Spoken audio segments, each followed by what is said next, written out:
India's biggest hyper mart value zone hyper mart ప్రముఖ సినీ నటుడు నందమూరి బాలకృష్ణ గారిచే నవంబర్ 28న నాచారంలో గొప్ప ప్రారంభం. సెకీతో ఒప్పందం చేసుకున్న జగన్ ఇప్పుడు తనకు అదానితో సంబంధం లేదంటే కుదరదని అన్నారు సిపిఎం పోలిట్ బ్యూరో సభ్యులు బివి రాఘవులు. జగన్, చంద్రబాబు, మోడీ వీళ్లంతా అదానికి దోస్తులేనని మండిపడ్డారు.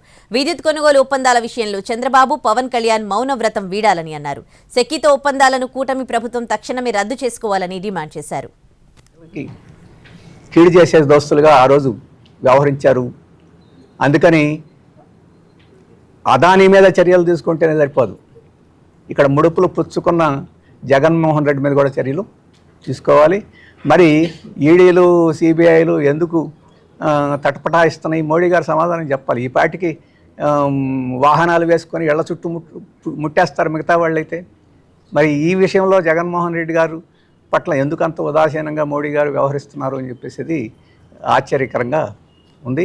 సెబీకి మాకు ఒప్పందం జరిగితే అదానికి మాకు సంబంధం ఏమిటి అని చెప్పేసి ఆయన ప్రశ్నిస్తున్నారు. ప్రజలేం అమాయకులు కాదు.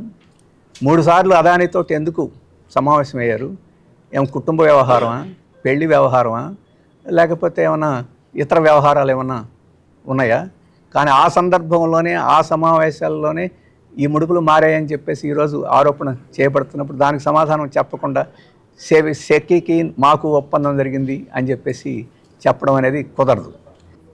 పవన్ కళ్యాణ్ గారు కూడా మోగనం వదిలేయాలి. ఆయన కూడా అదాని గురించి మాట్లాడటంలా, చాలా గురించి మాట్లాడేవాళ్ళు. మరి రాష్ట్ర ప్రభుత్వం వెంటనే చర్యలకు ఉపక్రమించాలి. అలాగే రాష్ట్ర ప్రభుత్వం చేయాల్సిన మొదటి చర్య ఏమిటంటే సెకీతోటి ఒప్పందాన్ని రద్దు చేసుకోవడం.